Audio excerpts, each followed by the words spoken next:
Welcome to CGTN Live with Dean Yang. I'm now standing at the Qingdao airport, and Qingdao is the city that's going to hold the Shanghai Cooperation Organization Annual Summit this year. And at the airport, you can see behind me now a huge plane has just touched down, and that is the plane carrying the President of Uzbekistan, President Shavkat Mirziyoyev. He just touched down in Qingdao. Maybe we can let our camera to zoom in a little bit. Now we are all standing, all the media troops, now we are standing. This is the place where we can get as close as possible to have a very, very close look at the event, and that is taking place behind my back. Now we can see the plane, their plane is joining in, and among that crowd of people, we know this. We have known this a bit earlier that the ceremonial troops, the honor of guards, has already been in place, ready, standing by to greet the President of Uzbekistan. And now the airplane is turning around.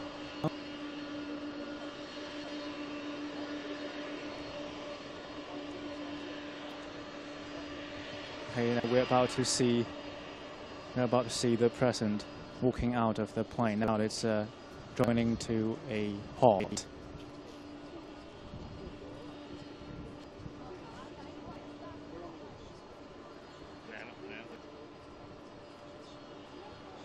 So before we show you the President, here's some basic information about the President of Uzbekistan, Shavkat Mirziyoyev.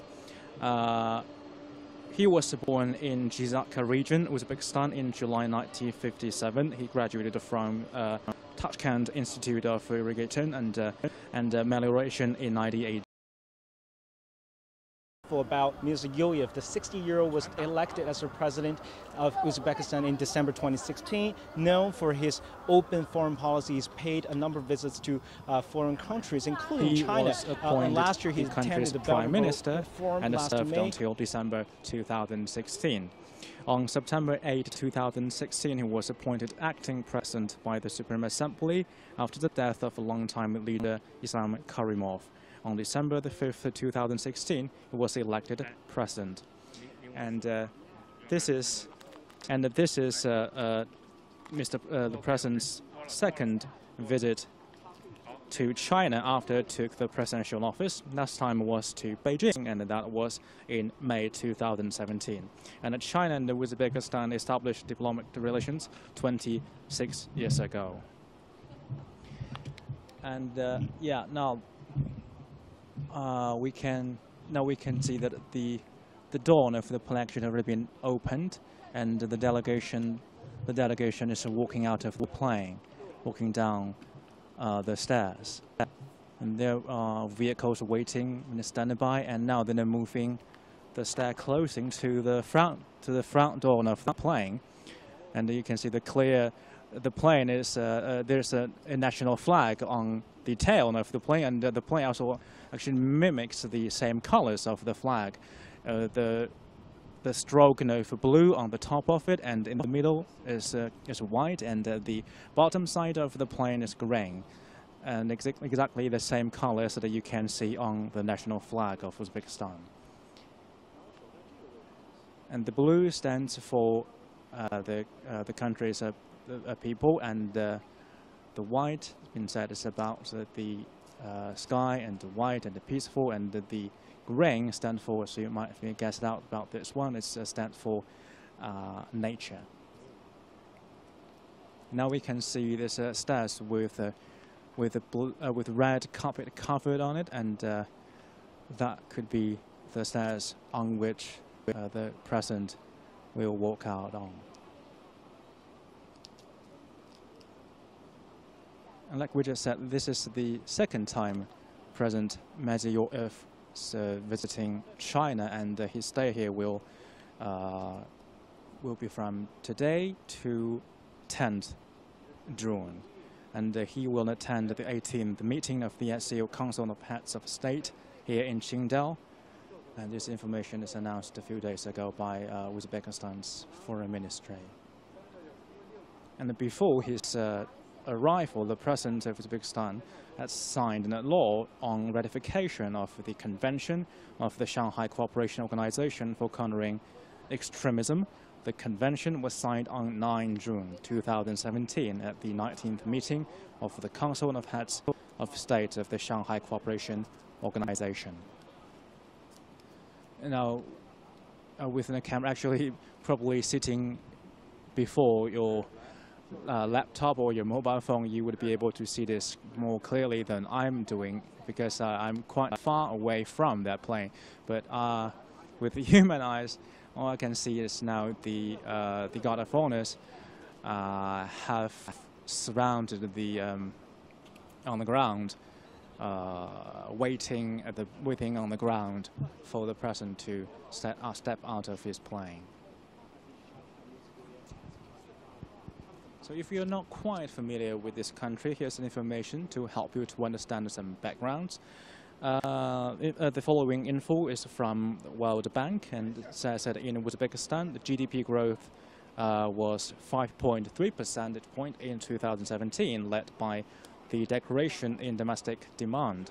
And total investment growth moderated from 9.5% in 2017 to 9.7% in 2017, but remained the main growth engine for the country's economy.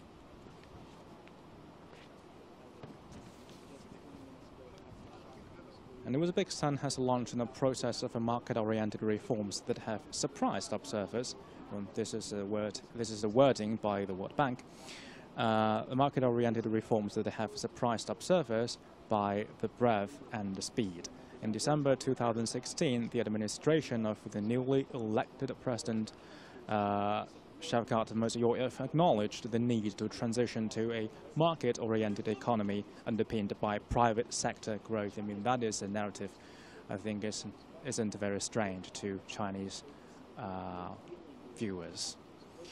And I continue with the World Bank assessment of the country's economy. In February 2017, the government announced a broad market-oriented reform program that included 5 priority areas. They are improving public administration and state building, ensuring the rule of law and the judiciary reform, maintaining economic growth and liberalizing the economy, enhancing social safety nets and ensuring security, and implementing a constructive foreign policy.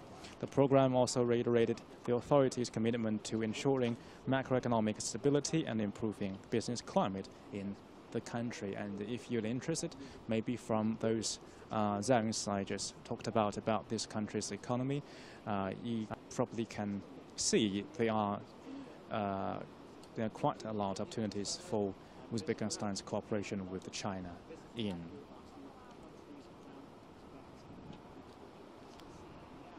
And if we just tune in, this is a CGT in live with Dean Yang at Qingdao Airport, and Qingdao is the host city for the Shanghai Cooperation Organization Annual Summit this year. And now we are live broadcasting the arrival of heads of states at Qingdao. And now we are looking at the first head of state who just arrived in Qingdao, and he is Uzbekistan's President Shavkat Mirziyoyev. And now we're waiting to see the man walking out of the plane. And so are the guards of honors and also the Chinese officials.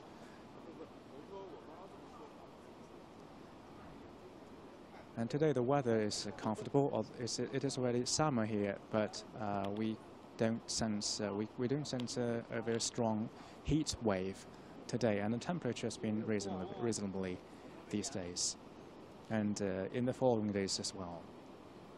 And the summit is going to last for 2 days, and it will kick off tomorrow, and the official and the formal meeting will be on 10th June. And we at CGTN will continue to bring you a report in various forms during the following days. So if you have any questions, or if you have any interest, you want to learn about the SCO summit, you're welcome to leave all your comments in the comment section of various CGTN platforms.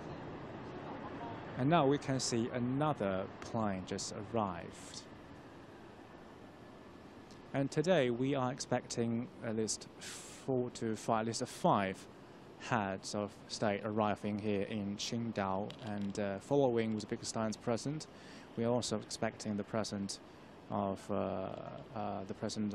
Russia, as well as the president the Pakistani president, and also the Iranian president as well.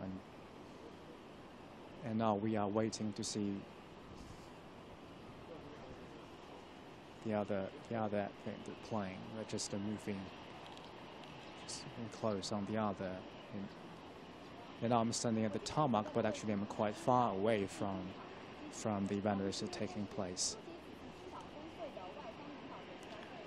And probably you can hear me that next to me, Chinese reporters are also reporting on this event, on the reception of the heads leaders there.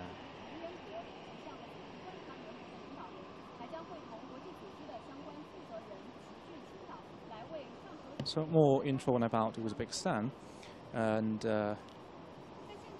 actually now according to the World Bank, the authorities in Uzbekistan are working on improving the tax system and tax administration procedures, and on creating greater economic data transparency. And the official poverty rate declined from 12.5% in 2016 to an estimated 12.4% in 2017.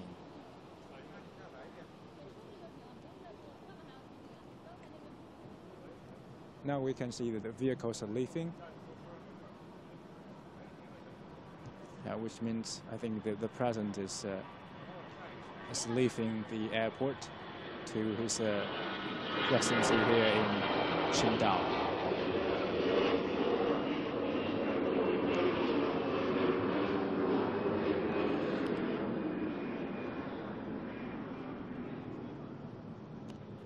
Yeah, last time during his visit to China, the Uzbek president had met with Chinese President Xi Jinping, and Xi Jinping pointed out that Uzbekistan is a close and important neighbor of China, since China and Uzbekistan established diplomatic relations 25 years ago.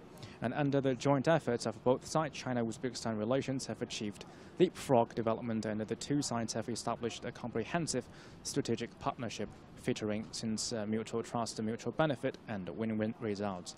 And at the present, the two countries have enjoyed close high-level exchanges and consolidated political mutual trust. Both sides have closely cooperated under the framework of the joint construction of the Belt and Road Initiative, and implemented a series of major cooperation projects which have brought tangible benefits to the two peoples. And during our coverage of the event, you will hear a lot about the Belt and Road Initiative that is proposed by China, and it's a huge strategic development strategy. And now we'll also be looking at if China, a major player in the SCO group, will try to benefit all the member states with this. How will China benefit all the member states and the countries within the SCO? The benefits to the SCO member states as well as the countries along the Belt and Road Initiative route.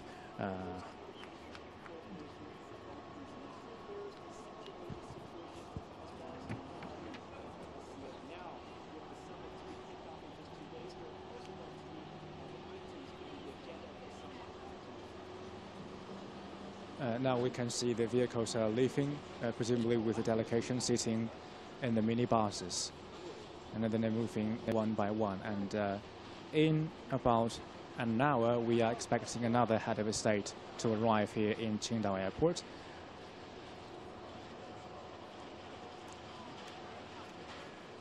And so I'm going to